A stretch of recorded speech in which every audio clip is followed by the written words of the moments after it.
Assalomu alaykum va rahmatullohi va barakatuh. Men Muslihiddin Hayitboyev, HBS Trading kompaniyasi asoschisiman. Bugun bizning mehmonimiz Dr. Farruh bo'ladilar. Assalomu alaykum va rahmatullohi va barakatuh. HBS ga xush kelibsiz. Assalomu alaykum va rahmatullohi va barakatuh va sizga katta rahmat, jazakalloh xayran meni taklif qilganinglar uchun. Dr. Farruh Habib Dubaydagi Alif Technologies va Londondagi Sharia Experts kompaniyasi ta'sischisi, shuningdek Merhaba markazlashmagan moliyaviy kripto tokenlar raislari kengashi a'zosi. Organization of Islamic Cooperation'da moliyaviy va iqtisodiy yo'nalishlarda speaker sifatida hissa qo'shgan. Dunyoning 57 mamlakatidan ishtirokchilar qatnashuvchi The Islamic Chambers of Commerce'da doimiy speakerlik qilib kelmoqda. Dr. Farruh Malayziyaning islom moliyasi bo'yicha International Center for Education'da PhD maqomini yo'qlagan. Londondagi Queen Mary universitetida bank va moliya bo'yicha magistraturani tamomlagan. Karachi universitetida esa iqtisodiyot bo'yicha bakalavrini tamomlagan. Shuningdek, Dr. Farruh Habib Karachidagi Jamia Ulum al-Islamiyada 8 yil davomida hadis, fiqh, tafsir va klassik arab tilini o'zlashtirgan. Qur'oni Karimni to'liq yodlab, hofizi Qur'on bo'lgan. Dr. Farruh, men ishbilarmonman va 2-3 yildan beri kripto sohasiga qiziqib kelaman va ishbilarmon sifatida men bu bozorda ham imkoniyatlar ko'rdim. Lekin biror ishni boshlaganimda yoki biror ish bilan shug'ullanar ekanman, men ikki tomondan, biri ishbilarmon, ikkinchisi musulmon inson tomonidan o'ylayman. Ma'lumki, halolni izlash har bir musulmonga farzdir degan hadis ham bor. Biznes nuqtai nazardan men kripto, birja savdosi va forex tradingda juda ko'p imkoniyatlarni ko'rdim. Chunki bu butun dunyo uchun bozordir. Lekin islom nuqtai nazaridan menda biroz shubha bo'lganligi va bu haqida ko'proq ma'lumotga ega bo'lish uchun siz bilan suhbatlashishni niyat qildik. Aytingchi, kripto olamiga yoki bitcoinga sizni fikringiz qanday? Menimcha bu juda muhim savol. Chunki hozirda ko'pchilik kripto bilan bo'ladigan xabarlarga juda qiziqadi va insonlar daromad olish va pul topish uchun ularni qidirmoqdalar. Lekin albatta ayni paytda ular shariat va halol hukmlaridan, fiqhiy hukmlardan ham xabardordirlar va menga ularning ba'zi shubhalari borligi ma'lum. Ularda bu borada ko'plab savollar bor. Bitcoin halolmi yoki yo'qmi? Bu juda mashhur savol. Va keyin ba'zi odamlar boshqa altcoinlar va kripto aktivlari haqida so'rashadi. Shunday qilib, Bitcoin halolmi yoki yo'qmi degan savolingizga to'g'ridan to'g'ri javob berish uchun biz ko'p narsalarni tushunishimiz kerak. Birinchisi, masalan, Bitcoin qanday yaratilgan? U qanday foydalanilmoqda? Va buning sababi nimada? Xo'sh, nima uchun u paydo bo'ldi? Va ayni paytda Bitcoinning amaliy ta'siri va amaliy jihati qanday? Bundan qanday foydalanishimiz mumkin? Ya'ni biz ikki fiqh va shariat nuqtai nazaridan tushunib olishimiz lozim. Masalan, shariatda mol-mulk qanday ta'riflanishini tushunishimiz kerak. Mulk nima? Aktivning ta'rifi nima? Aktiv moddiy yoki nomoddiy bo'lishi kerakmi yoki u raqamli bo'lishi mumkinmi?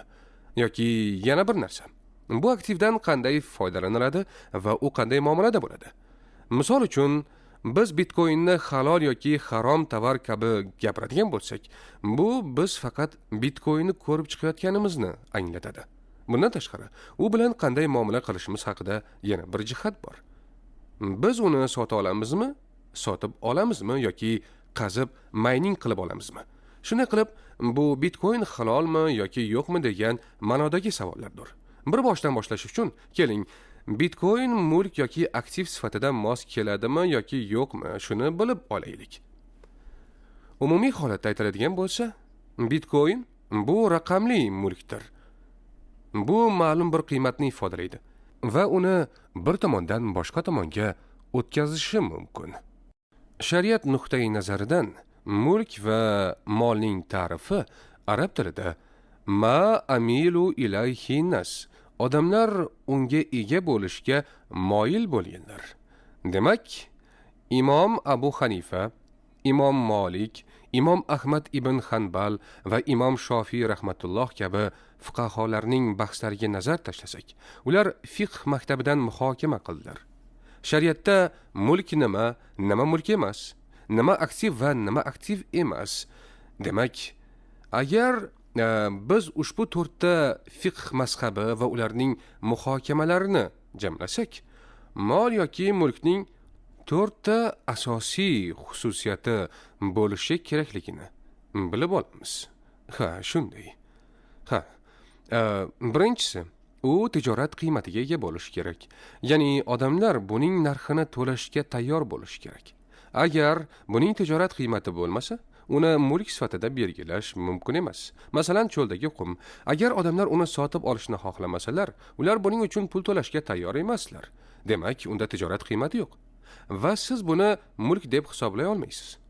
Ba'zida shariat boshqa shartni qo'yadi. U tijorat qiymatiga ega bo'lmasligi kerak. Bu ham boshqa narsa. Masalan, shariatda najas yoki nopok narsalar, shariat cheklovlari tufayli ular tijorat qiymatiga ega emas. Bu ham bo'lib turadi. Ha. Ikkinchi xususiyati bu egalik haqida. Agar biror narsaga o'z egaligingizni belgilay olmasangiz, u holda uni mol deb hisoblash mumkin emas. Tabiatan siz unga egalik qila olmaysiz. Masalan, Toj Mahal yoki Eyfel minorasi, chunki ular dunyoning ma'lum va mashhur binolari va hech kim ularga egalik qilmaydi. Shuning uchun ularni mol deb hisoblay olmaysiz va ularni almashtira olmaysiz ham. Ha, shunday. Uchinchi jihati, siz egalik qilishingiz mumkin bo'lgan egalik haqidadir va uni o'zingizning javobgarligingizga olasizmi yoki yo'q shu haqida. Bu ham yana bir muhim jihat. Faraz qilaylik, siz bunga ega bo'la olmaysiz va albatta uni mulk deb hisoblash mumkin emas. Masalan, fiqhda atmosferadagi havo haqida keltiriladi. Ya'ni siz unga egalik qila olmaysiz va egaligingizni tasdiqlay ham olmaysiz. Shuning uchun uni mol deb hisoblay olmaysiz. Albatta, ilm-fan taraqqiyoti va texnologiya tufayli havoni suyultirib, keyin uni silindrlarga solib, keyin o'sha ballonlarni sotishingiz mumkin. Lekin bu boshqa mavzu. Agar buni qila olsangiz, bu xuddi qabil al-qabd, ya'ni o'z mulkingizni o'rnatishingiz va keyin uni bir tomondan boshqa tomonga o'tkazishingiz joizligi kabidir. Lekin agar u oddiy atmosferada bo'lsa, unda albatta u mol emas. Oxirgi va to'rtinchi xususiyati o'tkazuvchanlik haqida. Demak, agar u bir tarafdan boshqa tarafga o'tishi mumkin bo'lsa, albatta siz uni mol deb ayta olasiz. Masalan, fuqaholar yo'qolgan tuya misolini keltirishadi. Ya'ni inson uni yo'qotib qo'ygani uchun sota olmaydi. Nega? Chunki bunday holatda uni boshqa tomonga o'tkaza olmaydi. Shuning uchun buni mol deb aytay olmaymiz va siz uni sota olmaysiz deyishgan. Bundan ko'rinib turibdiki, o'tkazuvchanlik ya'ni bir muhim omillardan biri hisoblanadi. Yana boshqa misol keltiradigan bo'lsak, masalan, meni biror joyda mulkim bor, lekin ba'zi sabablarga ko'ra hukumat unga cheklov qo'ygan va unda taqiq mavjud. Bu holatda men uni qonuniy ravishda boshqa tomonga o'tkaza olmayman. Shunday qilib, u yana o'tkazilmaydigan bo'lib qoladi va endi u mulk hisoblanmaydi. Boshqacha qilib aytganda, uni tranzaksiya sifatida qayd eta olmayman. Buni men bilmasdim. Shunday qilib, agar bu to'rtta xususiyat birlashtirilsa, biz buni mulk deb ayta olamiz. Endi Imom Abu Hanifa rahmatulloh, Hanafiy fiqh mazhabi bu mulk tushunchasini yana ikkiga bo'ladi. Mal mutaqavvim va g'ayr mutaqavvim. Mal mutaqavvim nima? Foyda olish mumkin bo'lgan mol turi mal mutaqavvim deb ataladi. Shariat undan foydalanishga imkon beradi. G'ayr mutaqavvimda esa shariat undan foyda ko'rishga ruxsat bermaydi. Men sizga vino misolini keltiraman. Sharob tijorat qiymatiga ega, to'g'rimi? Chunki ba'zi odamlar uni sotib olishga va uning narxini to'lashga tayyor. Endi unga egalik huquqi belgilanishi mumkin. Agar u shishada bo'lsa, bu shisha bu odamga tegishli deb aytishingiz mumkin. U bir tomondan boshqachasiga ham o'tkazilishi mumkin va uni egallash mumkin, to'g'rimi? Demak, molning to'rtta xislati ham sharobda bor, lekin u mal g'ayr mutaqavvimdir. Chunki shariat undan naf ko'rishga ruxsat bermaydi. Demak, Hanafiy mazhabiga ko'ra bu mol g'ayr mutaqavvim deyiladi. Garchi u mulk bo'lsa-da, musulmonlar uchun g'ayr mutaqavvimdir. Bu musulmonlar uchun joiz emas. Mal mutaqavvimdan esa siz ham foyda olishingiz mumkin va shariat buni qilishga ruxsat beradi. Masalan, uy, mashina, mevalar, olma. Demak, bular asosan siz ham foyda olishingiz mumkin bo'lgan narsalardir. Asosiy tushunchalarni bilib olganimizdan so'ng, keling, ushbu xususiyatlarni Bitcoinga qo'llaymiz. Shunday qilib, agar siz Bitcoinning qiymati bor desangiz, ha, albatta, bu birinchi xususiyatga to'g'ri keladi. Omilu ilayhi nas, avvaliga molning tarafi haqida aytdim. Demak, odamlar bunga egalik qilishga moyilligini bildiradi. Agar sizga bitta Bitcoin beraman desam, juda xursand bo'lasiz, to'g'rimi? Bepulga. Ha, men juda xursand bo'laman. Ha, demak, bu odamlar unga ega bo'lishga moyilligini bildiradi. Bu birinchisi. Va uning qiymati bor. Agar sizdan bugungi kunda Bitcoin narxi qancha ekanligini so'rasam, u $16,000 atrofida ekanligini aytasiz, to'g'rimi? Bu nimani anglatadi? Bu odamlar bitta Bitcoin olish uchun $16,000 to'lashga tayyorligini bildiradi. Ya'ni uning qiymati bor, uning bozori bor va u faqat bir necha kishidan tashkil topmagan. Bitcoinda savdo qilishga tayyor odamlar juda ko'p. Agar u 15,000 ga tushsa, yana boshqa odamlarni jalb qilishi mumkin va keyin uni sotib olishni boshlaydilar. 15,000 hali ham katta qiymat, demak, bu uning tijorat qiymatiga ega ekanligini anglatadi. Ikkinchi xususiyati, bu unga egalik qilish mumkin. Siz uni o'zingizning egalik huquqida saqlashingiz mumkin. Endi egalik qilish va o'tkazish imkoniyati hammasi birga keladi. Qanday qilib? Bitta Bitcoin sotib olganingizda, men uni hamyonimdan hamyoningizga raqamli ravishda o'tkaza olaman va keyin siz uni aniq ko'rasiz. Endi u Farruxning hamyonidan chiqib ketgan va tekshirilgandan so'ng u mening hamyonimga tushgan deya olasiz.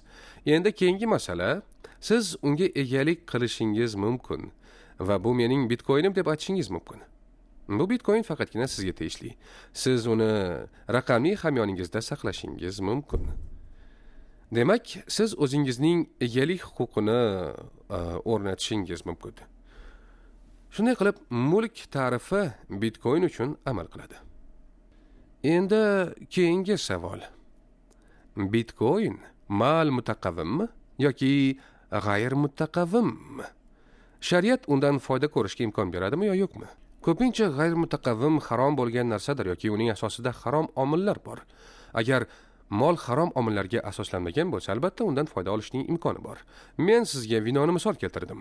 Bu haromdir. Chunki Qur'onda ey mo'minlar, aroq, qimor, butlar va cho'plar, folbinlik qilish shayton amalidan bo'lgan harom ishdir. Demak, u xamr, ya'ni sharobdir. Shuning uchun undan naf ko'ra olmaysiz. Cho'chqa go'shti ham xuddi shunday. To'g'rimi? Demak, bular mal g'ayr mutaqavvim hisoblanadi. Endi Bitcoinga qarang. Agar tizimga Bitcoinning texnik yaratilishiga nazar tashlasangiz, harom omil yo'q. Blockchainning o'zi harom emas. Men biror fatvo yoki shariat olimi blockchain texnologiyasini harom deganini ko'rmadim. Bu albatta birinchisi. Ikkinchisi, bu asosan dasturiy ta'minot orqali yaratilgan raqamli token. Bitcoinda dasturiy tizim mavjud va u tokenni ishlab chiqaradi. Va nima uchun u tokenni yaratadi? Chunki ko'p odamlar tranzaksiyani mining qilish jarayoni orqali tasdiqlaydilar. Va ular buni qilganda, ular bir-birlari bilan raqobatlashishadilar va turli xil operatsiyalar blokni bajarishga harakat qilishadi. Blok tugallangandan so'ng tizim yangi Bitcoin chiqaradi. Hozirda tizim har bir blok uchun 625 ta yangi Bitcoin chiqaradi va har 4 yildan keyin 2 baravarga kamayadi. Bitcoin tizimi shunday ishlaydi. Siz tranzaksiyani tasdiqlaysiz, siz unga ko'p kuch sarflaysiz, shundan keyingina uni qazib olishingiz mumkin bo'ladi. Demak, butun jarayonga qarasangiz, unda harom omil yo'q. Siz tranzaksiyalarni tasdiqlayapsiz. Siz kompyuter resurslarini ta'minlashingiz kerak. Sovutish tizimiga ega bo'lishingiz kerak. Elektr uchun haq to'lash kerak. Bitcoin qazib olish uchun xarajat bor va bir blok qazib olingandan keyingina siz yangi bitcoinlarni olishingiz mumkin bo'ladi. Blockchain tizimida yana boshqa rag'bat turi ham bor. Agar bir tomon Bitcoinni boshqa tomonga o'tkazsa, ular ham komissiya to'lovlarini to'laydilar va bu to'lovlar maynerlar uchun ham rag'bat hisoblanadi. Bundan kelib chiqadiki, mayner uchun ikkita rag'bat bor. Shu ma'noda butun jarayonga nazar tashlasangiz harom omil yo'q. Albatta siz uni harom savdosida ishlatish mumkinligi haqida bahslashishingiz mumkin. Lekin bu boshqa gap. Bu tashqi omil. Bu ichki omil emas. U tizimning o'zida o'rnatilmagan. Shuning uchun bundan keyin Bitcoinning o'zi halol ekanligi albatta aniq bo'ladi. Endi odamlar har doim uni halol maqsadlarda ishlatish mumkinmi? Lekin o'zi halolmi yoki yo'qligini muhokama qilish mumkin. Lekin uni o'zi halol. Bitcoin loyihasiga biz raqamli aktivlar sifatida qarashimiz mumkin. Ha. Xo'p, lekin o'sha fatvoni boshqa kripto tangalarga ham qo'llashimiz mumkinmi? Ha, albatta. Agar biz raqamli aktiv haqida gapiradigan bo'lsak, u haqida shariatda nima deyilganini tushunishimiz kerak.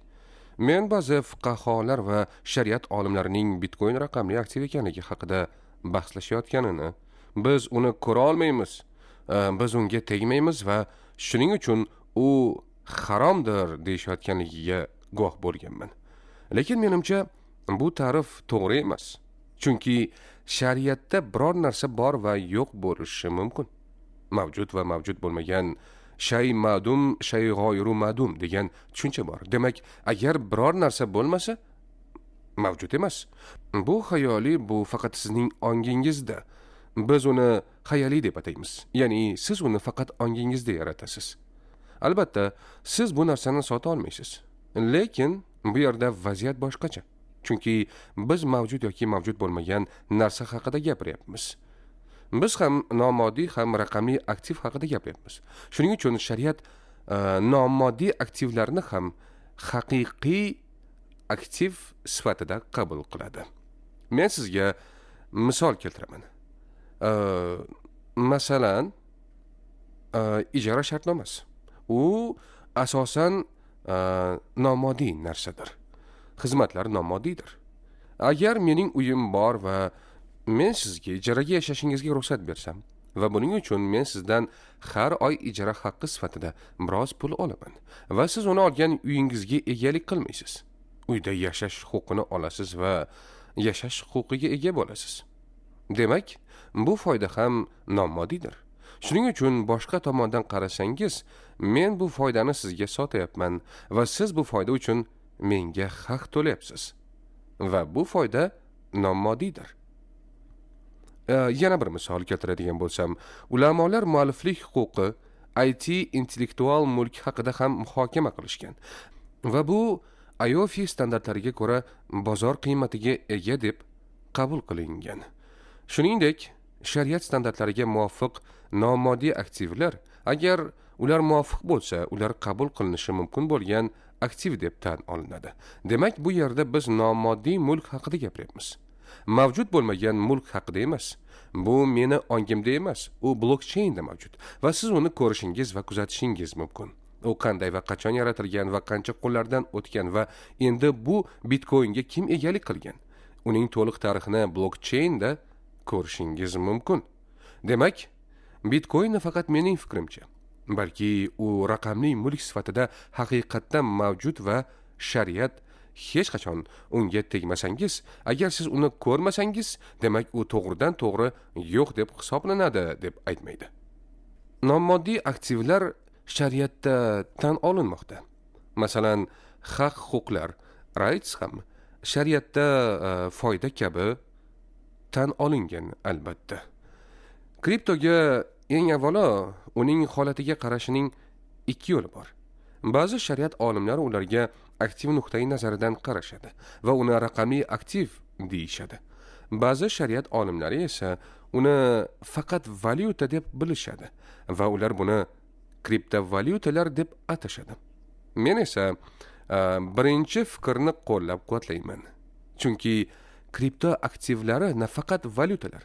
Albatta, uning bir qismi valyuta, balki boshqa aktiv shakllari ham bor. Shuning uchun men buni aktiv deb aytmayman. Men sizga bir misol aytay. Kriptoning valyuta bo'lmagan turlari juda ko'p. Boshqaruv tokeni valyuta emasligiga misol keltiraman. U ovoz berish huquqi sifatida ishlatiladi. Faraz qilaylik. Agar loyiha mavjud bo'lsa va u boshqaruv tokenlarini chiqargan markazlashmagan avtonom tashkilotga DAOga ega bo'lsa, bu boshqaruv tokenlari aslida valyuta emas. Ular to'lov belgilari emas. Ular faqat boshqaruv belgilaridir. Misol uchun uni almashtirish swap boshqaruv belgisi bo'lib, u faqat ovoz berish huquqi bilan birga keladi va u to'lov belgisi emas. Shunday qilib, bu valyuta emas, lekin u hali ham kripto. Men sizga yana bir misol keltiraman. NFT'lar ular kriptoaktivlaridir, lekin ular to'lov belgilari emas. Siz kripto NFT tokenlari bilan to'lov bajarmaysiz. Yana bir bor takror aytamanki, bu aktiv lekin valyuta emas. Xavfsizlik tokenlari ham to'lov tokenlari emas. Xavfsizlik tokenlari degani, keling, sizda ko'chmas mulk bo'lagi bor deb faraz qilaylik. Keyin siz uni qismlarga bo'lib, blokcheyn orqali tokenlashtirasiz. Shunday qilib, siz ushbu ko'chmas mulkning kichik bir qismiga tokenlar shaklida ega bo'lasiz. Har bir token ushbu ko'chmas mulk huquqining bir qismini yoki bir ulushini ifodalaydi va shuning uchun u aksiyaga o'xshaydi. Bu qachon ulush bo'ladi? Xavfsizlik tokeni to'lov belgisi emas. Shuning uchun siz uni aktiv sifatida olishingiz mumkin. Uni sotib olishingiz mumkin. Uni portfelingizga qo'yishingiz mumkin. Lekin bu siz u bilan to'lashingiz mumkin degani emas. Shunday qilib, men sizga kripto token valyuta tokeni emasligiga bir nechta misollar keltirdim. Va ishonamanki, hozir kripto hodisalar misol uchun Bitcoin kabi valyuta sifatida boshlangan bo'lsa-da, yoki Litecoin dastlab to'lov belgilari bo'lgan, ammo keyin bu hodisa o'zgardi va u hozirda aktivlar sinfidadir. Shariat olimlari bu faqat valyuta deb aytadigan bo'lsa, barcha kripto aktivlari valyutadir. Ular hukumat qo'llab-quvvatlayaptimi yoki yo'qmi degan muammoga duch kelishadi.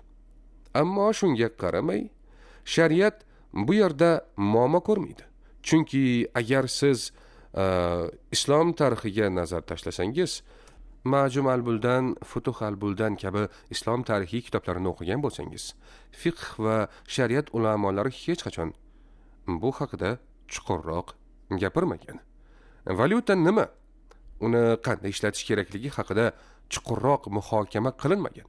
Chunki ular uchun bu faqat daman, ya'ni bu narx va u faqat ayirboshlash vositasi va bitimning asosiy maqsadi sotib olinadigan tovarning nima ekanligidir. Narx esa shunchaki ayirboshlash vositasi. Shuning uchun ular narx haqida ko'p bahs yuritishmagan. Lekin agar tarixiy kitoblarga nazar tashlaydigan bo'lsak, o'sha paytda foydalanilgan oltin, kumush tangalar ham islom hukumatidan oldin ham ishlatilganligini va ular islom hukumati tomonidan qo'llab-quvvatlanmaganligini ko'rishimiz mumkin.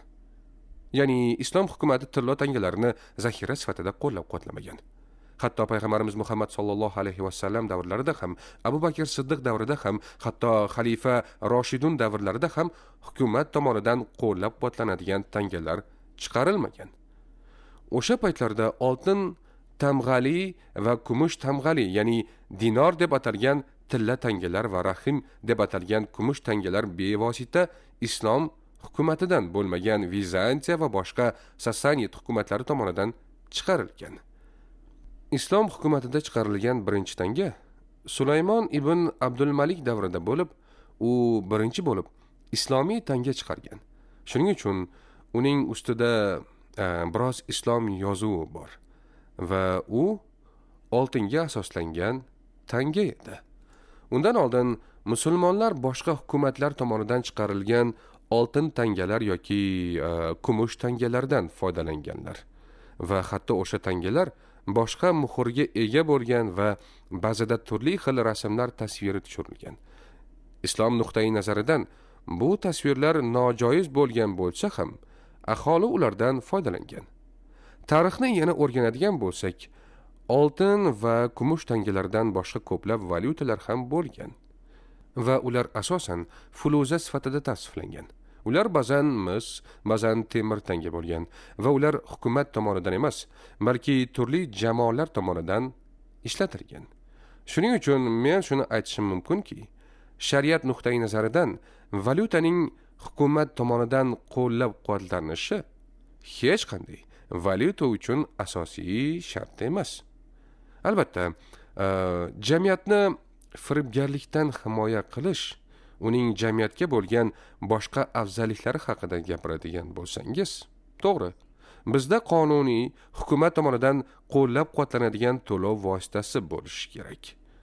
Lekin bu shariat nuqtai nazaridan biror narsani valyuta sifatida ko'rib chiqishning asosiy talabi degani emas. Yana bunga qo'shimcha sifatida shuni aytish mumkinki, Imom Shofiy rahimahulloh, Ahmad ibn Hanbal va Imom Malik kabi ulamolar pul chiqarish hukumatning huquqi. Bu mutlaq huquq. Lekin Hanafiylik fiqh mazhabi Imom Abu Hanifa agar odamlarga hech qanday zarar bo'lmasa, bu hukumatning mutlaq huquqi emas, hatto xususiy jamiyatlar ham valyuta chiqarishi mumkin deb aytganlar. Yuqorida sanab o'tilgan 3 ta ulamolar bunday deyishligiga sabab shuki, o'sha paytdagi dinor bo'lgan.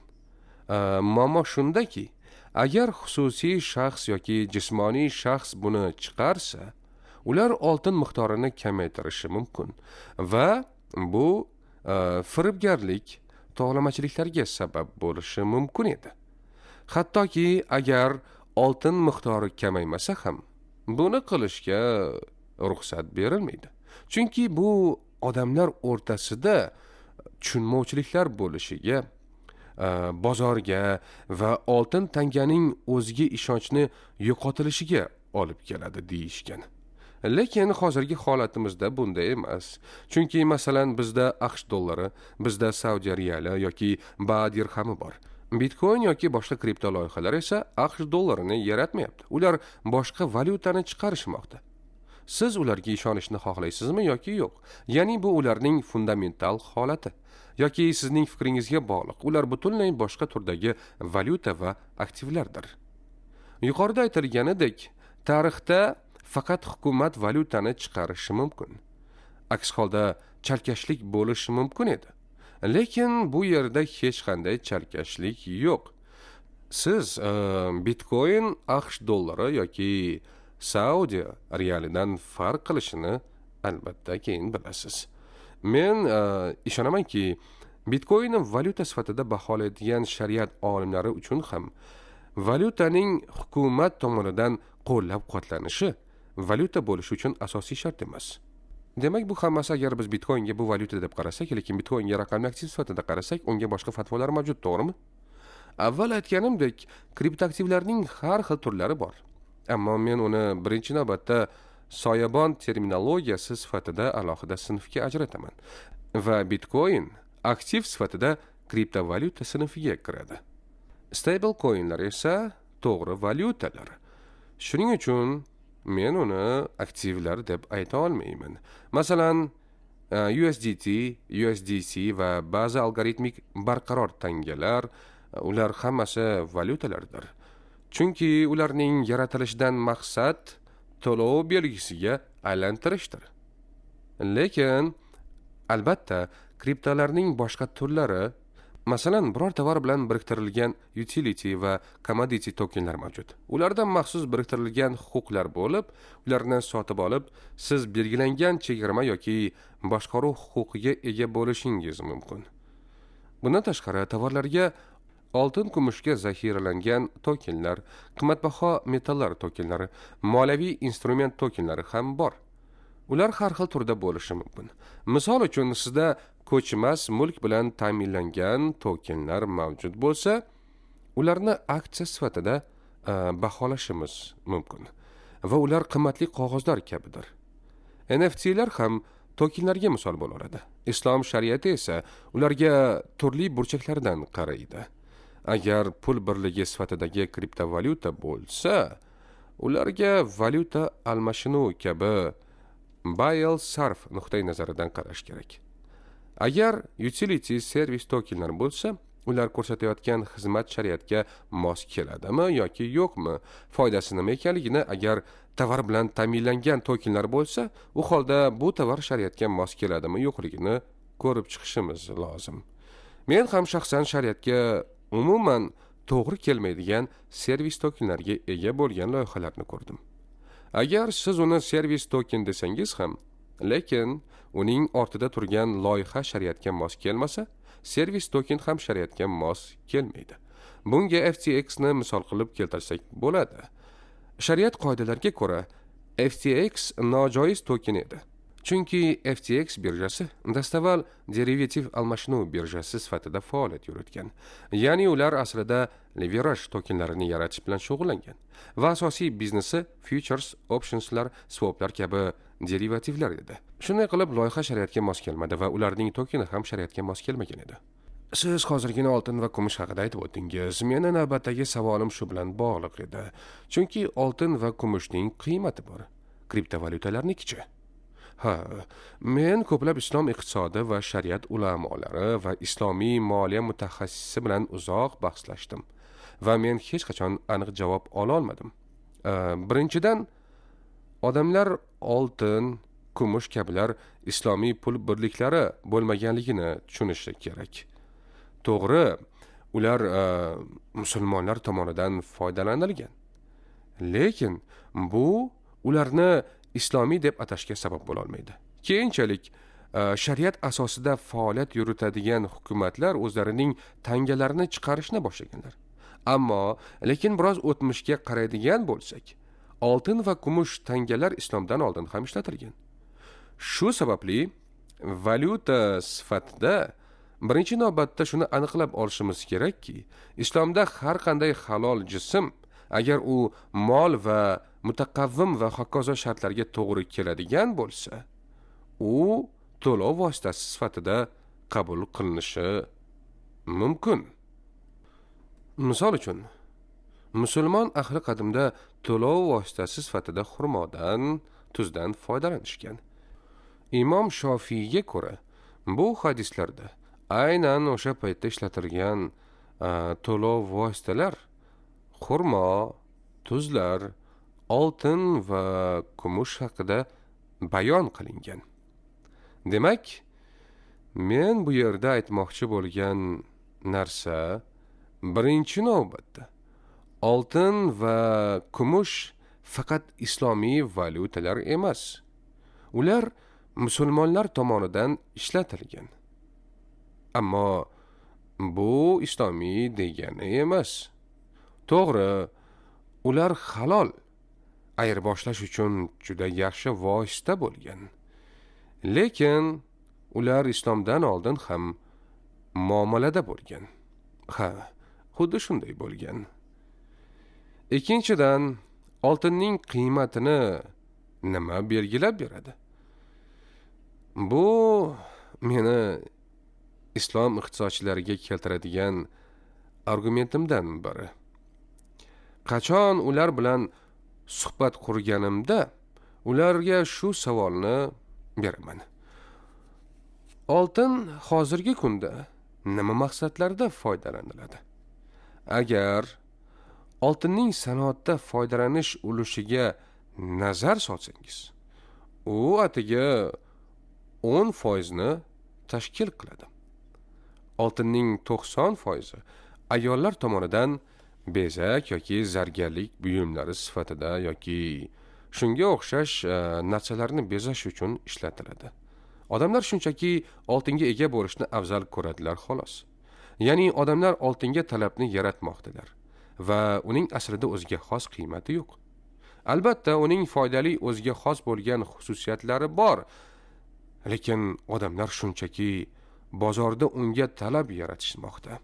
Demak, uning o'ziga xos qiymati yo'q.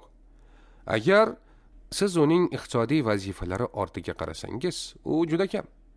Buning 10% sanoat maqsadlarida foydalaniladi. Nima uchun uning qadri borligi odamlarning oltin bilan bog'liq talab va maqsadlariga bog'liq. Ular oltinga ega bo'lishni xohlashadi. shuning faqat o'zi. Shunday qilib, odamlar oltinga bo'lgan talabni yaratmoqdilar va shuning uchun oltin qiymatga ega. Ba'zan siz oltin narxini o'zgarib turishini ko'rasiz, to'g'rimi? Bu faqat ikkita narsaga bog'liq. Birinchi talab, qachonki bozorda talab pasaysa, keyin narx ham tushadi va ba'zan taklif oshadi. Agar taklifda oltin ko'p bo'lsa, albatta narx ham tushadi. Bu oltin uchun ikkita asosiy iqtisodiy omil. To'g'rimi? Shunday ekan, oltinning qiymati, qadri bor. Endi men sizga aytamanki, xuddi shu o'xshashlikni Bitcoinga, masalan, har qanday kriptovalyuta yoki kriptoaktivga qo'llash mumkin. Agar unga talab mavjud bo'lsa, odamlar unga ega bo'lishni xohlashadi. Keyin uning narxi oshadi. Agar ular oltinga ega bo'lishni xohlamasalar, uning narxi ham tushadi. Uning ishlatish joylari ham bor. Xuddi oltin kabi, u ham xizmat ko'rsatish funksiyalariga ega. Nega? Chunki siz bir necha soniya ichida to'liq amaliyot tarixi bilan qiymatga ega bo'lgan narsani, ya'ni pulni bir tomondan boshqasiga osongina o'tkazishingiz mumkin va u butunlay shaffof va tekshirish mumkin. Endi Bitcoin bilan bir qatorda biron bir kripto loyihasini ko'rib chiqsangiz, uning ko'proq servis funksiyalarini ko'rasiz. Misol uchun, tokenning qiymati barqarorlashishi uchun ko'proq xizmatlar, ya'ni servislar berish kerak. Shu ma'noda, agar siz efirga qarasangiz, efir blokcheyni sizga to'liq yechimlar beradi. Bu shuni anglatadiki, siz har qanday dasturni ishga tushirishingiz mumkin. Siz har qanday maqsadlar uchun aqlli shartnoma, ya'ni smart kontrakt yozishingiz mumkin. Shunday qilib, bu efirning katta afzalligi. To'g'rimi? Shunday qilib, efir blokcheynida yordamchi dastur mavjud va bu efir kriptoaktividan narxida aks etadi. Xuddi shu narsa boshqa har qanday loyiha uchun ham amal qiladi. Albatta, men hech qanday firibgarlik yo'q deb aytmayapman. Aldovlar bor, lekin har bir loyiha qandaydir qo'shimcha servis beradi va bu tufayli u tokenning narxida aks etadi. Shunday qilib, men shuni aytishim mumkinki, kripto loyihasi ortidan nimadir bor. Ular haqida hech narsa deya olmaymiz. Hozir ham agar sizga aytsam, Bitcoin minerlari mining qilish jarayonida tranzaksiyani tasdiqlashadi. Hozirda Bitcoinni mining qilib olish narxi Bitcoinning o'z narxidan yuqori. Shunday qilib ular pul yo'qotishyapti. Ayni paytda minerlar pul yo'qotishmoqda. Chunki hozirda Bitcoinning narxi deyarli $16,000 atrofida. Men o'tgan oyda bitta tadqiqotni o'qiyotgan edim. Butun dunyo bo'ylab Bitcoin mining qilish narxi aslida $20,000 dan $25,000gacha. Mining qilish xarajatlari. Mining qilish xarajatlari. Demak, bu minerlar pul yo'qotayotganini anglatadi. Demak, qiymat bor. Shunday qilib, agar siz Bitcoin havodan yaratilgan deb aytsangiz, men uni sotib olmayman. Nega? Chunki buning ortida juda katta sa'y-harakatlar bor va buning xarajati bor va ba'zi odamlar Bitcoin mining qilishganda ham pul yo'qotishadi. Tushunarli, chunki biz tradingni boshlaganimizda biz kitlarning bozorlarni manipulyatsiya qilayotganini ko'rdik va ko'p odamlar savdo qilish o'rniga tavakkalchilik bilan qimor sifatida savdo qilishmoqda. Xo'sh, bu haqida qanday fikrdasiz? Xo'sh, birinchi navbatda Bitcoin yoki har qanday kriptoaktivning qanday ishlashi haqida ichki tushuncha borligini aytgan bo'lardim. Uning ortida qandaydir loyiha bor va kriptoaktivning ortida qandaydir maqsadlar bor. Shunday qilib, bu har qanday ochiq ro'yxatga olingan aksiyadorlik kompaniyasiga juda o'xshaydi. Chunki siz biznesni boshlaganingizda, sizning o'z maqsadingiz, vazifangiz bo'ladi. Masalan, bozorda qanday mahsulotni taklif qilmoqchisiz? Xullas, kripto loyihaning barcha biznes jihatlari juda o'xshash. Siz aytayotgan narsa esa asosan ikkilamchi bozor savdosi. Trader sifatida siz kripto tokenini sotib olsangiz, bozorda juda ko'p yirik o'yinchilar, institutsional o'yinchilarni ko'rishingiz mumkin. Ular bozorni manipulyatsiya qilishga harakat qilishadi. Ammo meni fikrimcha, bu kripto loyihasining xarakteristikasidan ko'ra ko'proq bozor xususiyatlari haqidadir. Ya'ni bu tashqi omil. Bu manipulyatsiyalar Forexda ham, moddiy tovarlar, masalan, oltin, neft bozorida ham, aksiya bozorida ham mavjud. Har qanday bozorga borsangiz ham, bu manipulyatsiyalar hatto ko'chmas mulk bozorida ham mavjud. Demak, katta o'yinchilar har doim narxlarni boshqarishga harakat qilishadi. Ular doimo mijozlarni manipulyatsiya qilishga harakat qilishadi va hokazo. Men buni yaxshi yoki shariat nuqtai nazaridan qabul qilinadi demayman. Aytmoqchi bo'lgan narsam, bu tashqi omil hisoblanadi. Shuning uchun bozor manipulyatsiyasi tufayli kripto harom bo'ladi deb ayta olmaymiz. Bu birinchi jihat. Ikkinchidan, siz qimor o'yini atamasini ham aytib o'tdingiz. Va ko'pchilik shunday deb so'rashadi. Yaxshi, agar hozir kripto bozorida katta spekulyatsiya bo'lsa, shuning uchun bu qimor o'yinlariga o'xshaydi. Demak, birinchi navbatda Qur'onda qimor nima ekanligini tushunishimiz kerak. Masalan, Qur'onda qimar va maysir so'zlari qo'llaniladi. Xo'sh, avval qimar va maysirning ma'nolari qanday? Chunki men bu bahs bunday munozaralarni juda ko'p guvohi bo'lganman. Ularning aksariyati buning ma'nosini to'liq tushunishmaydi. Islom moliyasi, islom iqtisodi va shariat bo'yicha olib borgan tadqiqotlarimda shuni angladimki, qimor o'yinlari yoki qimor o'yinlariga o'xshash holatlarda ikkita omil bir tranzaksiyada birlashgan. Birinchisi 0 summali o'yin, ya'ni zero sum game. Bu nima ekanligini tushuntiraman. Va ikkinchi omil tasodif o'yini.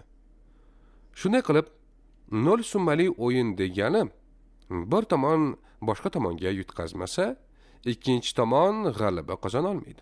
Bu shuni anglatadiki, agar bir tomon mag'lub bo'lsa, ikkinchi tomon g'alaba qozonishi mumkin. Ikkala tomonning ham g'alaba qozonish imkoniyati yo'q. Demak, zero sum o'yinlarida bir tomon ikkinchi tomon g'alaba qozonishi uchun yutqazishi kerak. Va ikkinchi omil bu tasodifiy o'yini, ya'ni siz kelishuv natijasini nazorat qilmaysiz. Hammasi imkoniyatga bog'liq. Demak, agar bu ikki omil bir-biri bilan birlashsa, u qimar yoki maysirga aylanadi. Endi men sizga bir misol keltiraman. Shunda bu juda aniq bo'ladi. Agar siz narda tosh tashlasangiz, natijani boshqara olmaysiz. Aytaylik, siz biroz pul tikdingiz, agar 6 tushsa, men g'alaba qozonaman. 5 tushsa, ikkinchi tomon g'alaba qozonadi. So'ng narda toshini yana uloqtiramiz va ko'ramiz. Xo'p, endi natija nima bo'ladi? Bunda ko'rishimiz mumkinki, bu yerda faqat bitta tomon g'alaba qozonishi mumkin va bir tomon qanday qilib g'alaba qozonishi mumkin bo'lsa, ikkinchi tomon shunday yutqazishi kerak. To'g'rimi? Shundagina boshqa birinchi tomon g'alaba qozonishi mumkin. Bu birinchi omil. Ikkinchi omil, narda toshi natijasini biz nazorat qilmayapmiz. Shunday qilib, u bizga 6 tasini yoki 5 tasini ko'rsatishi mumkin. Biz buni nazorat qilmaymiz. Demak, bu tasodifiy o'yin. Natija imkoniyatga bog'liq va bu 0 summali o'yin. Darvoqe, xuddi shu holatni derivativlarda ko'rishimiz mumkin. Shuning uchun derivativlar shariatga mos kelmaydi.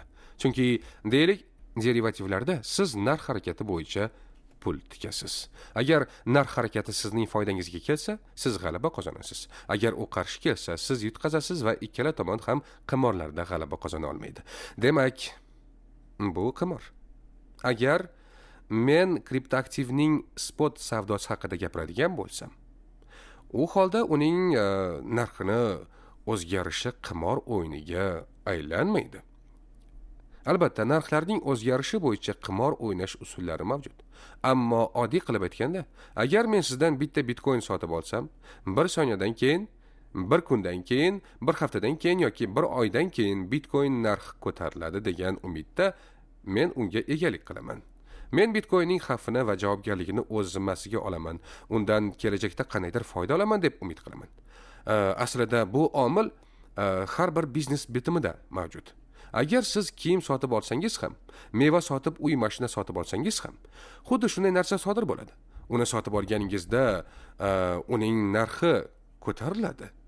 Keyin men qandaydir foyda ko'raman deb umid qilasiz. Lekin bu bilan siz aslida damanga egasiz. Arab tilida biz uni daman deb ataymiz va aslida buni oqlaydigan islomiy ibora bor. Al-haraj bi'al daman. Demak, biror narsaning mas'uliyatini o'z zimmangizga olganingizda, undan foyda olish huquqiga ega bo'lasiz. Masalan, men sizdan bitta bitcoin olaman va men sizga $16,000 to'layman. Biroz muddatdan so'ng, aytaylik 1 sekund yoki 1 kundan so'ng uning narxi 17,000 ga ko'tarilsa, bu men uchun foyda bo'ladi. Agar narx tushsa, men zarar qilaman va bu shunchaki biznesdagi xatarlardan biridir. Albatta, kripto bozorida sizda yuqori risk va yuqori daromad bo'lishi yoki bu o'zgaruvchan bozor bo'lgani uchun imkoniyat juda yuqori bo'lishi mumkin. Ha, bu yangi bozor, chunki narxlar unchalik barqaror emas va u shiddatli ravishda yuqoriga va pastga tushishi mumkin. Ammo bu biznesdagi xatarlardan biri. Buni tushunadigan va qabul qilishga tayyor odamlargina bu bozorda ishtirok etishlari mumkin. Bunday xavf-xatarga tayyor bo'lmagan odamlar albatta undan yiroq turish kerak. Ammo bu spekulyatsiya jarayoni qimor o'yinlariga teng deb aytib bo'lmaydi. Trading mavzusini ochganimiz yaxshi bo'ldi. Biz tez-tez savdo haqida gaplashamiz. Xo'p, kripto haqida asosiy sifatlarni biz shariat tomonidan tushundik. Lekin trader sifatida savdo qilishning ko'p usullari mavjud. Hozirda biz spot bozorida ishlayapmiz, lekin eshitishimcha ko'p odamlar short qilish bilan shug'ullanmoqda va marjinlar mavjud. Shu joyida savolim bor edi. Short qilishga ruxsat beriladimi yoki yo'q? Yuqorida ta'kidlaganimdek, kripto aktivlarining bir necha turlari mavjud. Ulardan ba'zilari valyuta tokenlari, to'lov vositalaridir. Demak, bunda valyuta ayirboshlashdan shariat qoidalari va bay al-sarf amal qilish kerak. Misol uchun, agar siz USDC bilan USDT sotib olsangiz, bu spot bo'lishi kerak va u bir vaqtning o'zida to'g'ridan to'g'ri tranzaksiya sifatida bo'lishi kerak. Shuningdek, boshqa kripto aktivlar haqida gapiradigan bo'lsak, ular bilan savdo qilayotganimizda asosiy bitim yoki oldi-sotdi shartnomasi talablarini bajarishimiz kerak. Masalan, oldi-sotdi shartnomasi shariat nuqtai nazaridan asosiy maqsad siz egalik huquqini bir tomondan boshqasiga o'tkazishdir. Ya'ni bunda xaridor unga egalik qilishi kerak va keyinchalik ham xaridor undan foydalanishi yoki sotishi mumkin. Agar bu shartlar bajarilmasa, biz oldi-sotdi shartnomasi o'z maqsadini bajarganmi yoki yo'qmi degan savolga duch kelishimiz mumkin. Shuning uchun biz aytamizki, agar siz savdo qilish uchun tanlagan kriptoaktivingiz shariatga muvofiq bo'lsa, keyingi shart faqat spotda savdo qilishingiz kerak. Nega? Chunki agar savdoning boshqa usullari, masalan, short qilishni oladigan bo'lsak, u asosan futures yoki forward deb ataladigan boshqa moliyaviy vositaga asoslangan. Xo'sh, futures nima? Futures kelajakda siz ikki tomon o'rtasida biron narsa yetkazib berish uchun shartnoma qilishingizdir va narx ham kelajakda to'lanadi. Shunday qilib, hisob-kitobning ikkala qiymati ham kechiktiriladi. Birinchisi ko'zda tutilgan narsa va ikkinchisi narx. Ikkalasi ham va bu kechiktirish uchun qo'shimcha haq olinadi.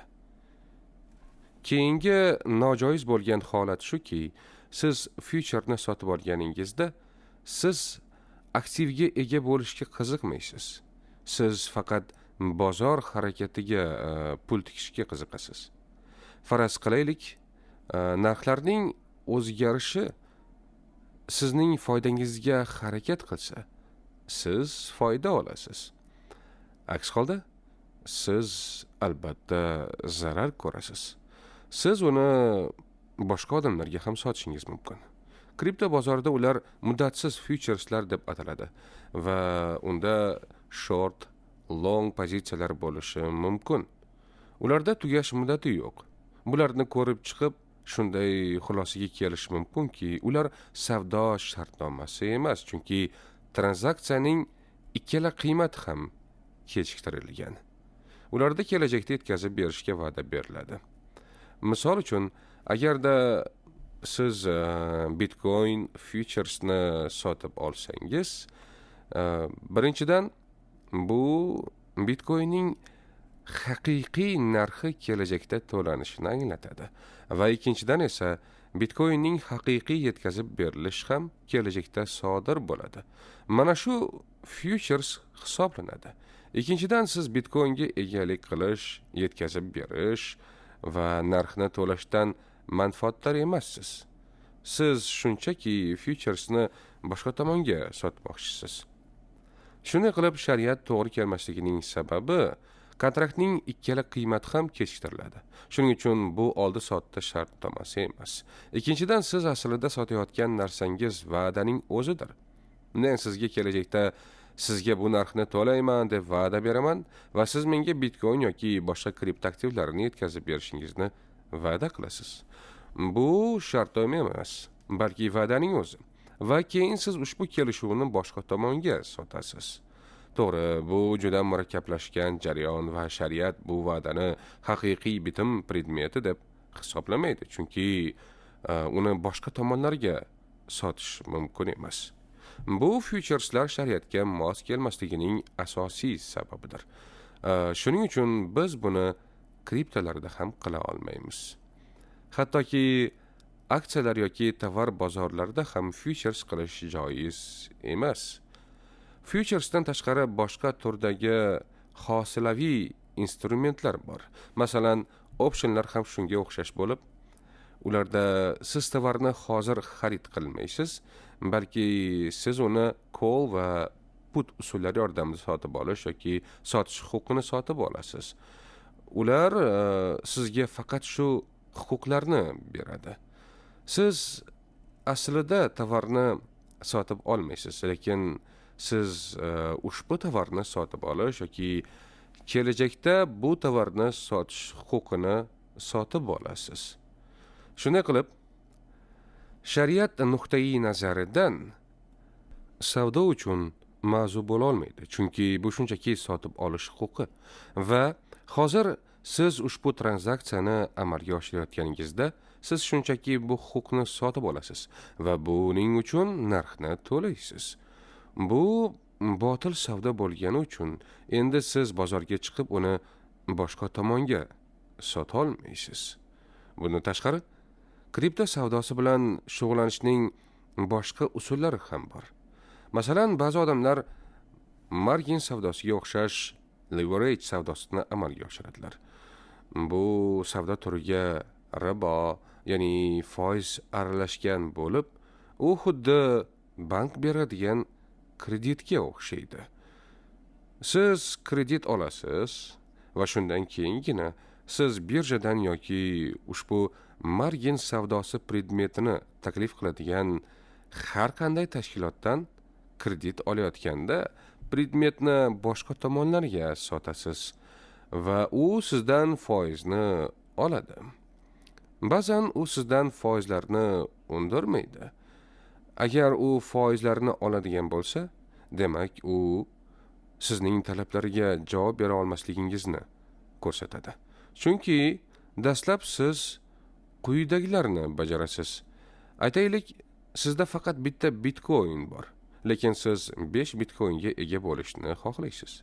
Ya'ni 5x ni tanlaysiz. Ya'ni bu holatda siz 4 ta qo'shimcha bitcoin miqdorida qarz olasiz va keyin siz bitcoinni qarzga olgan birjaga foizlarni to'laysiz va keyin uni bozorda sotasiz. Foyda ko'rasizmi yoki zarar? Nima bo'lishidan qat'iy nazar, foiz tufayli u shariatga to'g'ri kelmaydi. Ammo ba'zida bu birjalar foizlarni umuman olmaydilar.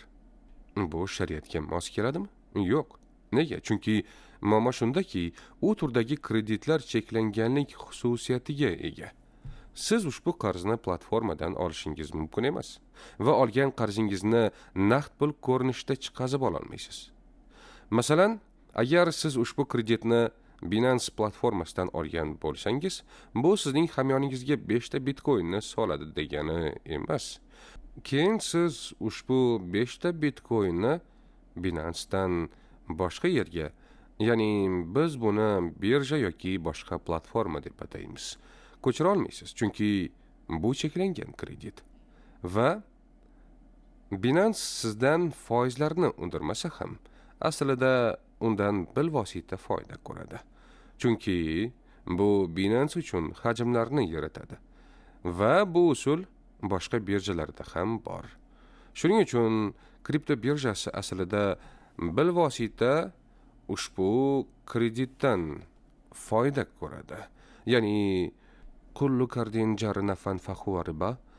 Bu kreditor foyda ko'rishi mumkin bo'lgan har bir kredit ribo ekanligi haqidagi hadis. Ribo turli shakllarda, foizlarda, shuningdek bilvosita moliyaviy foyda shaklida bo'lishi mumkin. Shuning uchun sizga foizsiz kredit taklif qiladigan birja bitimning o'zidan bilvosita foyda oladi. Shuning uchun u yana shariatga mos kelmaydi albatta. Keling, forex haqida gaplashamiz. So'nggi paytlarda men forex sanoati ham o'sib borayotganini ko'rmoqdaman va ko'plab musulmonlar savdo sotiq bilan shug'ullanmoqdalar. Va u yerda spot, futures va turli xil savdo sotiqlarga ega. Bu borada sizning fikringiz qanday? Hozirgi kundagi forex haqida gaplashadigan bo'lsak, biz uni ikki qismga bo'lishimiz mumkin. Birinchisi valyutaning nazariy konsepsiyasi bo'lib, valyutalarni bir-biri bilan qanday ayirboshlash mumkinligi va nazariy jihati, va ikkinchisi forex savdosida qanday amaliyot qo'llanilishi. Bu ikki jihatga shariat nuqtai nazaridan qisqacha tushuntirib o'taman. Keling, eng avvalo siz bilan chet el valyutasi nima ekanligini konseptual ravishda ko'rib chiqamiz. Aytaylik, sizda bitta valyuta bor va keyin uni boshqasiga almashtirishni xohlaysiz. Agar bu shariat talablariga to'g'ri kelsa, bu joiz amaliyotdir. Bayal sarf, ya'ni valyuta ayirboshlashning fiqh shariatlariga ko'ra, bu amaliyot iyadan biyadan, qo'ldan qo'lga bo'lishi va agar bir jinsga ega bo'lsa, ikki tomonda ortiqcha qiymat bo'lmasligi kerak. Masalan, sizda AQSh dollari bor va siz uni baad dirhamiga almashtirmoqchisiz. Bu almashinuv spot usulida bo'lishi kerak va ikki tomon uchun bir xil spot bozorda ham joy olishi kerak. Agar shu usulda bo'layotgan bo'lsa, bu shariatga muvofiqdir. Islomda siz bir valyutani boshqa valyutaga almashtirishingiz mumkin. Bu tarixda odamlar dinorni kumush tanga bilan oltin tangalar kabi dirhamlarga almashtirishganligi kabidir. Demak, tomonlar qabul qilgan valyuta kursi bor ekan. Bu almashinuv maqbul hisoblanadi va uni spotda amalga oshirish kerak. Ammo vaziyat biroz murakkablashganda boshqacha holatlarni ko'rishimiz mumkin. Faraz qilaylik, menda 100 dollarlik banknot bor. Lekin men uni maydalamoqchiman. Uni tangalarga almashtirmoqchiman. Lekin kimdir aytsa, men sizga bir qancha mayda dollar beraman. Lekin men sizga faqat 98 dollar yoki 95 dollar beraman. Men bu holatda rozi bo'lishim mumkin. Chunki men pulimni maydalashim kerak. Shuning uchun iltimos, bu 100 dollarni oling va menga 98 dollar bering, chunki menga mayda pullar kerak deyman. Ammo bu shariatga to'g'ri kelmaydi. Nega?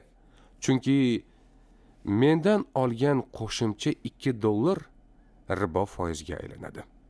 Shuning uchun shariatga ko'ra, agar ular bir jinsda bo'lsa, u spotda bo'lishi kerak va ortiqcha qiymati bo'lmasligi kerak. Ammo valyuta turi o'zgartirilsa, masalan, siz AQSh dollarini baad dirhami bilan almashtirsangiz, ikkala valyuta ham har xil bo'lganligi uchun bu yerda qo'shimcha qiymat bo'lishi mumkin. Shuning uchun biz hozirda 367 baad dirhami 1 dollarga teng ekanligini ko'rishimiz mumkin. Shunday qilib, siz baad dirhami bo'yicha qo'shimcha to'laysiz. Bu shariatga to'la mos keladi. Chunki AQSh dollari va baad dirhami har xil valyutalardir. Bu konseptual tomoni. Keling endi forex savdosi amaliyotda qanday qo'llanilayotgani haqida mulohaza yuritamiz. Hozirgi kunda forex, ya'ni valyuta ayirboshlash juda tez va u onlayn tarzda amalga oshirilmoqda. To'g'rimi? Va bu holatda siz valyutaga egalik qilish va pul yuborish kabi shar'iy talablarni bajarishda qiyinchiliklarga yuzaga kelishi mumkin. Ya'ni bu yerda bunga to'sqinlik qiladigan va tranzaksiyalarni sekinlashtiradigan masalalar ham bor albatta. Tasavvur qiling, siz dollar sotib olmoqchisiz. Siz uni sotib olganingizdan so'ng u hisobingizga tushganidan keyingina siz uni qayta sota olasiz. Lekin bu masalan haqiqiy valyutalar ayirboshlash bozorida juda sekin. Ikkinchidan, sotib olish jarayonida siz pul o'tkazish va birja komissiyalarini ham to'lashingizga to'g'ri keladi. Xullas, komissiyalar baland, sizga tushadigan narx ham baland bo'ladi. Va shu bilan birga bu sekin jarayondir. Buni tezlashtirish uchun moliya bozoridagilar SFD, Contract for Difference, ya'ni tafovut uchun kontraktni o'ylab topishgan. CFD lar shunday moliyaviy instrumentki, ular sizga biror bir predmet yoki haqiqiy valyutani to'g'ridan to'g'ri bermaydi. Ya'ni qachonki siz uni sotib olmoqchi yoki sotmoqchi bo'lsangiz, sizga uni o'rtasidagi tafovutni beradi. Ya'ni CFD lar aslida yo'q narsa va qachonki sotish yoki sotib olish jarayoni bo'lgandagina ma'noga ega bo'ladi. Misol uchun, men funt sterling berib 10,000 dirham sotib olmoqchiman va buni CFD orqali amalga oshirmoqchiman. Xo'sh, bu qanday amalga oshiriladi? Ya'ni men bunda haqiqiy dirhamni emas, balki uning CFD-sini sotib olaman va agar masalan uning qiymati funt sterlingga nisbatan oshsa, o'sha o'rtadagi farqning o'zini foyda sifatida olaman. Zarar bo'lsa, o'sha tafovut zarar bo'ladi. Nega? Chunki hozirgi kunda sizga haqiqiy valyuta juftliklarini taklif qiladigan, katta miqdordagi valyutalarni o'zida ushlab tura oladigan platformalarni topish juda qiyin. Ya'ni agar platforma orqali biror shaxs 1 million funt sterling sotib olmoqchi bo'lsa, platformada kamida shuncha funt sterling bo'lishi kerak-ku. Yoki shunga o'xshash 1 million AQSh dollari, 1 million Yaponiya yenasi, Xitoy renminbisi yoki Rossiya rubli va hokazo. Shunday qilib, platformalar katta hajmdagi valyutalarini o'z hisoblarida saqlashlari va kimdir sotib olmoqchi bo'lganida kerakli miqdordagi pulni o'tkazib berishlari kerak. Va bu juda qiyin ish. Bu jarayonni osonlashtirish uchun esa ular shu CFD instrumentini o'ylab topishgan. Lekin yuqorida aytilganidek, CFDlar hosilaviy instrument bo'lib, u sizga haqiqiy valyutaga egalik huquqini bermaydi. Islom shariati esa avval ta'kidlanganidek, faqatgina egalik qilingan narsani savdo qilishga ruxsat beradi. CFDlarda haqiqiy pul juftliklari savdosi bo'lmagani uchun bu instrument bilan savdo qilish joiz emas. Rahmat doktor Farruh, kripto va forex haqidagi bilimlaringizni biz bilan bo'lishganingiz uchun. Endi ijozatingiz bilan aksiyalar bozori va unda savdo qilish bo'yicha gaplashsak. Chunki bu bozor biz qiziqib kirmoqchi bo'lgan bozorlarimizdan biridir. Aksiyalar savdosida qanday qilib halol va haromni ajratib olishimiz mumkin? Qaysi aksiya halol, qaysi biri harom, buni qanday aniqlaymiz? Buni aniqlashda ikki xil yondashuv bor. Birinchisi bu bitim predmeti, halol bo'lishini ta'minlashdir. Bu halol aksiyani topish kerak demakdir. Ikkinchi yondashuv bu qachonki siz aksiya bilan savdo qilganingizda u shariatga muvofiq bo'lishi kerak. Shunday qilib, halol aksiyalar shariatga to'g'ri keladigan aksiyalarni qanday topishimiz mumkin? Juda to'g'ri. 1980-1990 yillarda bunday aksiyalarni topish juda qiyin bo'lgan. Chunki aksiyalarni tekshirish uchun hech qanday standart yo'q va hech qanday mezonlar ham belgilanmagan edi. Ya'ni o'sha paytdagi shariat ulamolari biz musulmon sifatida aksiyalar bozoriga kira olamizmi yoki yo'qmi? Bozor faoliyati shariatga to'g'ri keladimi yoki yo'qmi kabi savollarni mulohaza qilishardi. Lekin alhamdulillah, biroz vaqt o'tib shariat ulamolari bu bilan haqiqatda ulkan muvaffaqiyatga erishdilar va musulmonlar ochiq aksiyadorlik kompaniyalari aksiyalariga egalik qilishlari mumkinligini e'lon qilishdi. Lekin bunda albatta ma'lum qoidalarga amal qilinishi kerak. Xo'sh, endi qimmatli qog'ozlar uchun shariat skrining mezonlari qanday bo'lishini qisqacha qilib tushuntirib berishga harakat qilaman. Hozirgi kunga kelib, turli xil islomiy moliyasi tashkilotlari turlicha standartlarni ishlab chiqishgan. Ammo ularni bir-biriga solishtiradigan bo'lsak, deyarli 70-80% mezonlari bir xil va juda kichik farqlari bor. Bu farqlar asosan mintaqaviy bir hududning shariat qoidalariga yondashuvi boshqa hududnikidan farq qilishiga va bozoriga asoslangan. Agar shariat mezonlarini ko'rib chiqadigan bo'lsak, ular ikki xil sifat va sonli tadqiqot yondashuvlariga bo'linadi. Sifat bo'yicha tadqiqotda biz asosan kompaniyaning asosiy daromadi asosan qaysi faoliyat orqali ishlab topayotgani va u pullar halol yoki haromliligini tekshiramiz. Masalan, kompaniyaning asosiy faoliyati kompyuter dasturlarini ishlab chiqarish, masalan, Microsoftga o'xshagan bo'lsa, asosiy faoliyat halol hisoblanadi. Lekin agar kompaniya faoliyati vino ishlab yoki kazino mashinalarini ishlab chiqarish bo'lsa, ular shariatga muvofiq bo'lmaydi va bizning skriningga tushmagan bo'ladi. Sonli tadqiqot yondashuviga ko'ra esa, biz kompaniyaning moliyaviy ko'rsatkichlarini chuqurroq tekshiramiz.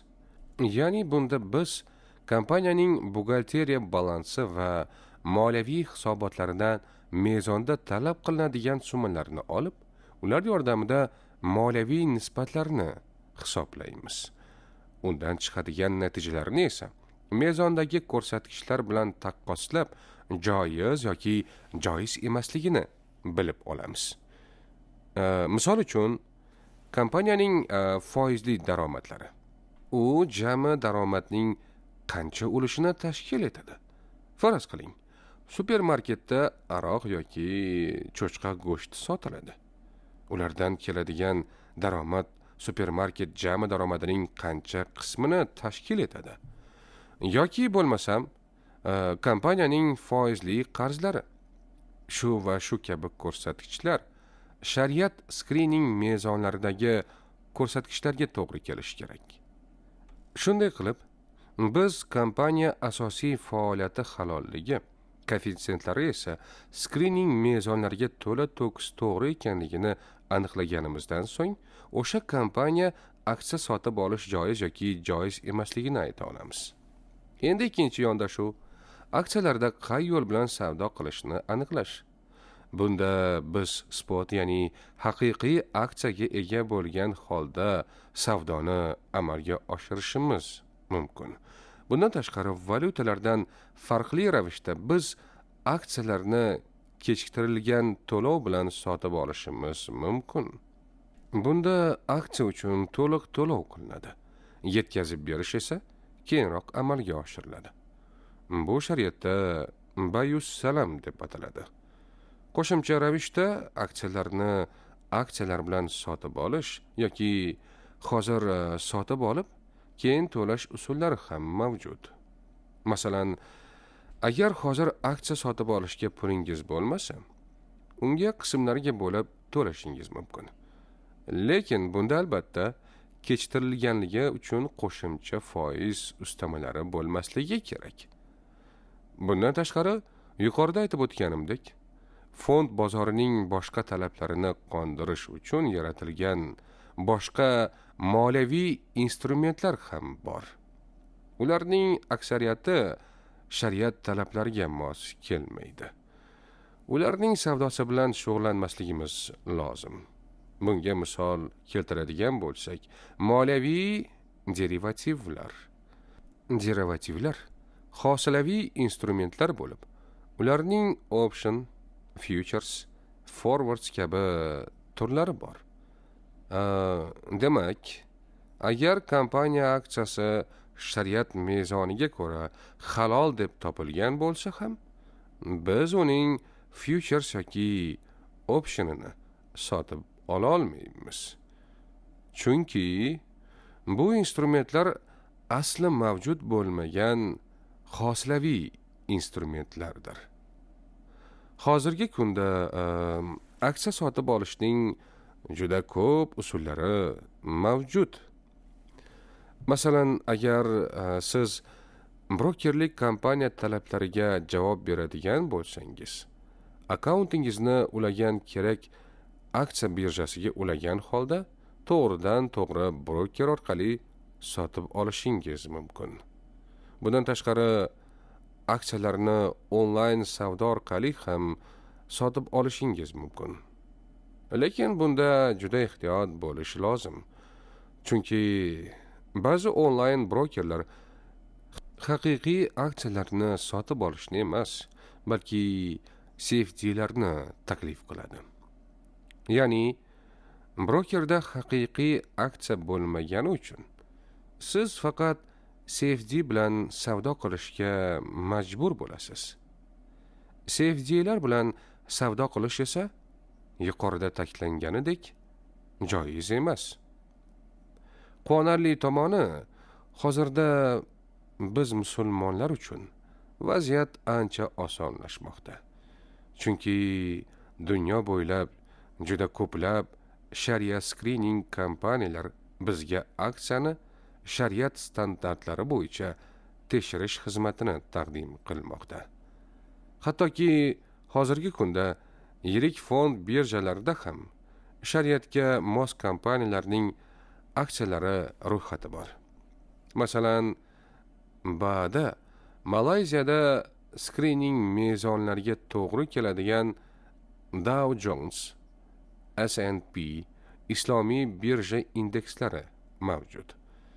Yana bir muhim narsa, endi ba'zi moliyaviy maslahatchilar va brokerlik firmalari bu islomiy indekslarni boshqa indikatorlar, tendensiya yoki tematikalar bilan bog'lagan holda qo'llashmoqda. Masalan, islomiy indeks ichida ekologik toza va barqarorlik xususiyatiga ega bo'lgan aksiyalar ro'yxati taqdim etiladi. Va o'zingizga yoqqan aksiyani o'z portfoliyongizga qo'shib olishingiz mumkin. Shuningdek, chakana birja savdogarlar uchun shariat screening mezonlari bo'yicha aksiyalarni tahlil qilib beradigan servislar ham mavjud. Misol uchun, Zoya, Islamically mobil ilovalarida aksiyalarning screening mezonlari bo'yicha shar'iy holatini ko'rishimiz mumkin.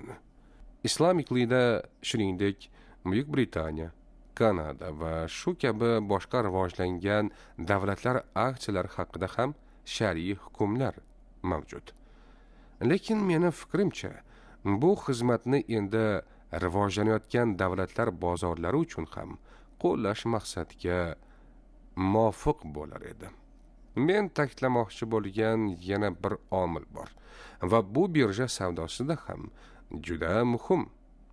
Garchi men ba'zi treyderlar kunlik savdo qilishlarini va ba'zi treyderlar o'z aksiyalarini uzoq muddatga saqlashlarini bilaman. Qimmatli qog'ozlarni qisqa muddatli yoki uzoq muddatda ushlab turishingizdan qat'iy nazar, menimcha bajarilishi kerak bo'lgan yana bir shariat sharti mavjud. Hozirda kapital bozoriga, aksiyalarga va kompaniyalarga qarasangiz, shariatga to'liq mos keladigan kompaniyani topish juda qiyin bo'ladi, to'g'rimi?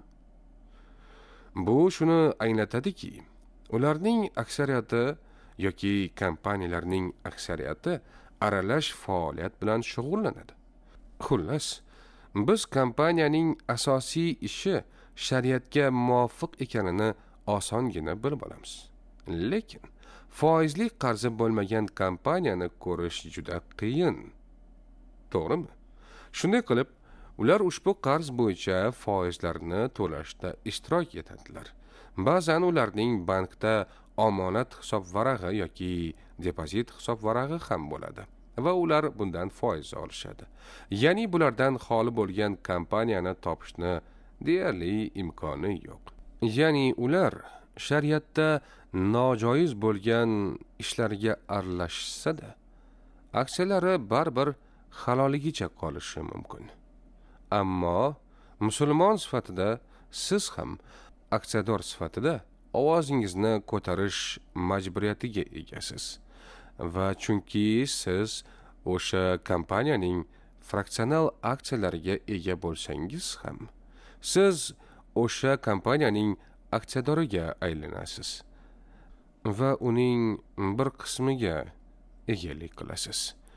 Ya'ni pochta, telefon orqalimi yoki umumiy yillik majlislardami, hech bo'lmaganda kompaniya aksiyadori sifatida ularning ushbu nojoiz faoliyatlari bo'yicha o'z noroziligingizni bildirishingiz kerak.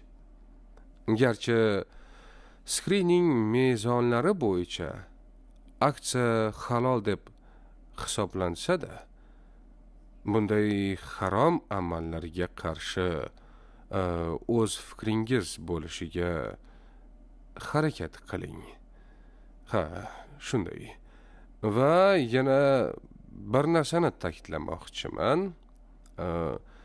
Qimmatli qog'ozlar va qachon siz aksiyalarni sotib olishingiz va sotishingiz mumkin.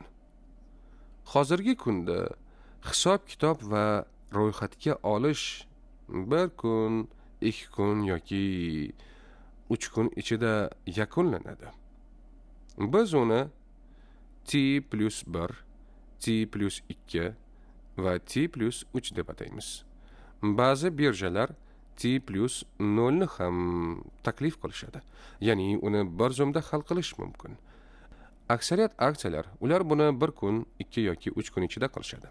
Demak, siz aksiyani ushlab turishingiz kerak. Chunki bu vaqt ichida shariat ulamolarining ko'pchiligi sizda to'liq egalik yo'q degan fikrda. Sizda qisman egalik bor. Lekin sizda bu aksiyaga to'liq qonuniy egalik yo'q. U faqat T+2 yoki 1 yoki 3 dan keyin aksiya sizning nomingiz bilan ro'yxatdan o'tkazilganda tugaydi. Shundagina siz ushbu aksiyani sotishingiz mumkin bo'ladi. Aytgancha, men kompaniyalarning aralash faoliyatlari haqida gapirgan edim. Bu hatto halol aksiyalari mavjud bo'lsa ham, kompaniya daromadlarining bir qismini halol bo'lmagan manbalardan olishda ishtirok etadi. Demak, biz daromadni tozalash usulidan ham xabardor bo'lishimiz va ulardan oladigan daromadimizni ham tozalashimiz kerak. Demak, shariat ulamolari ular ham mezonlarni, to'liq keng qamrovli mezonlarni yaratdilar. Agar siz dividend olayotgan bo'lsangiz, deylik, dividendlaringizni qanday tozalaysiz? Buning uchun hisoblash usuli bor. Bundan tashqari, kapital daromadlari uchun ular daromadni tozalash usuliga ega. Ba'zi shariat ulamolari sarmoya daromadlarini tozalashning hojati yo'qligini ta'kidlaydilar. Lekin ko'pchilik shariat ulamolari hali ham kapital daromadlarini ham tozalash kerakligini aytadilar. Chunki kompaniya qachon nima qilsa, u asosan bir butun sifatida aksiya narxida ham aks etadi. Shunday qilib, aksiyalar narxiga barcha ushbu faoliyatlarning hissasi bor. Shuning uchun agar siz kapital daromadlari yoki dividendlarga ega bo'lsangiz, demak, siz ham daromadni tozalash usulidan xabardor bo'lishingiz kerak va biz uni tozalashimiz kerak. Chunki deylik, kompaniya o'zining 2% foiz daromadini olmoqda. Shunday qilib, chegara 5% ni tashkil etadi. Demak, bu zaxira hali ham halol bo'lib qoladi. Chunki u 5% dan oshmagan. Bor yo'g'i 2%. Lekin bu ikki kishi haligacha poklanishi kerak. Chunki bu uni halol qilmaydi. Bu daromadni tozalashda muhimligini ta'kidlamoqchi bo'lgan omillardan biri. Va nihoyat shuni ta'kidlamoqchimanki, biz qimmatli qog'ozlar bo'yicha zakotni hisoblashda juda ehtiyot bo'lishimiz kerak. Demak, bu ham yana bir murakkab usul bo'lib, ko'pchilik shariat ulamolari turlicha yondashuvlarga ega. Ulardan ba'zilari ma'lumki, biz bu hisobni aksiyaning bozor qiymati bo'yicha hisoblashimiz kerak deyishadi. Lekin keyin ba'zi shariat ulamolari ular zakot bo'lgan ba'zi mollar bor deyishadi. Siz ularni zakot hisobidan chiqarib tashlashingiz mumkin. Shundagina ozroq zakot berursiz. Demak, qaysi usuldan foydalansangiz ham shariat ulamolarining fikriga asoslanib ma'qul, lekin bu bir narsadan ehtiyot bo'lishimiz kerakki, zakot to'lash kerak bo'lganda hisob-kitoblarga chuqurroq kirib, batafsil ma'lumotga ega bo'lishimiz kerak bo'ladi. Doktor Farruh, bilimlarni baham ko'rganingiz va bizga kripto birjalari va forex haqida batafsil ma'lumot berganingiz uchun katta rahmat.